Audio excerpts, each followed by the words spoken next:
你马上就是要做皇后的，要随时随地端庄优雅，不要像个山野村妇一样粗鲁。你们俩在里边，一个坐着，一个躺着，我哪有地儿藏，有地儿躲？你既然累了，为何不进去？我哪敢进去啊？你们两个人卿卿我我，你侬我侬。再说，我怕自己把持不住。回去吧。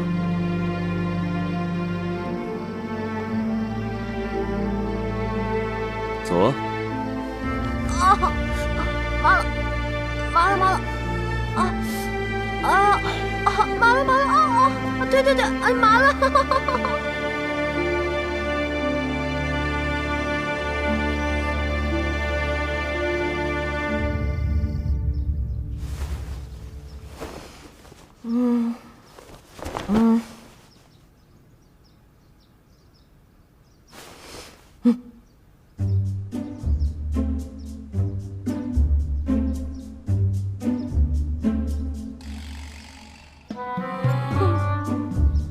我不会是在梦游吧？难道我是到了路边洗头店，到了三温暖？娘娘吉祥！娘娘该起床啦，这封后大典可是一辈子就一次的事儿，这可不能怠慢了呀！原来是册封大典啊！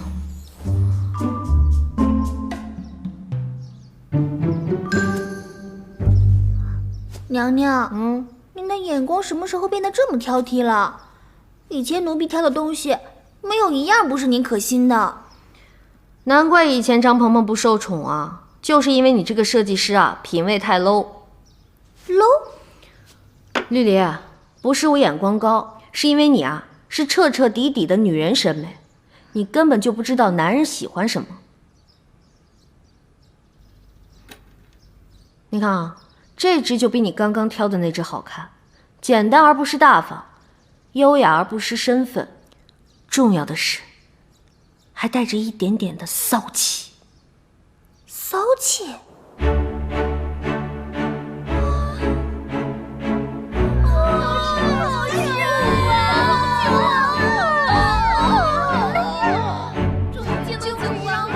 宝贝儿啊！你给我设计的这款发型简直是又长了一个头啊！你这是让我变异的节奏啊！娘娘，什么是变异的节奏啊？外面什么情况？不知道。我怎么闻到了一股浓浓的少女思春的味道？啊！九王，给娘娘请安。你怎么来了？这只最配你，优雅大方，极具韵味。九王殿下，方才我们娘娘选的也是这一只。因为这是我们男人的品味。九王，你还真是未见其人先闻其声啊！你的那些粉丝们又被你迷倒了吧？娘娘就不要拿我取笑了。此次我来是因为皇上命我负责封后大典之事，我便来看一看。刚才送来的这些东西，娘娘可还满意？满意？你的眼光我最满意了。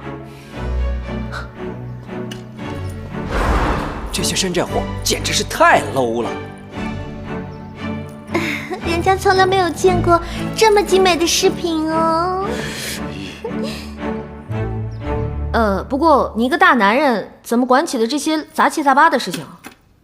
唉，这是皇上的旨意，让我掌管宫中内务，所以我才来负责封后大典了。九王，你千万别灰心啊！娘娘，你这是……我这是要告诉你，很多事情呢都要从基层做起，打好群众基础，你也一定能成大器。三哥这是要给我难堪呐！自上次江北一事之后，看似对我没有责罚，反而给我升了官职。可是这种差事不做也罢。哼，你这算什么呀？齐胜把小迷都养到宫里来了，这不明摆着骑在我脖子上吗？我还必须任劳任怨，做牛做马。我皇后的位置做不了多久也会被别人换掉。九王，可否借一步说话？你的那些粉丝们可能在外面听墙根哦。好。哎，走后门。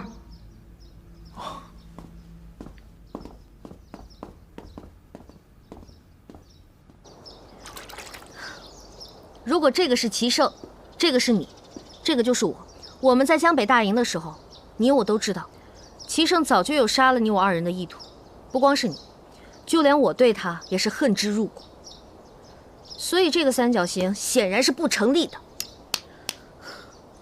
不过今天我还要跟你说一个三角关系，这也是现在我想对你说的。刚才那个只是给你举个例子，这条是你，这条是我们张家，而这一条就是大名鼎鼎的杨家。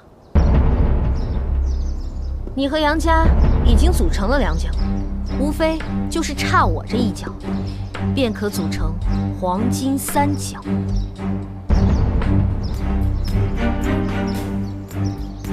鹏鹏的意思是，黄金三角是这个世界上最稳固、最牢靠的三角，一旦固定很难拆除。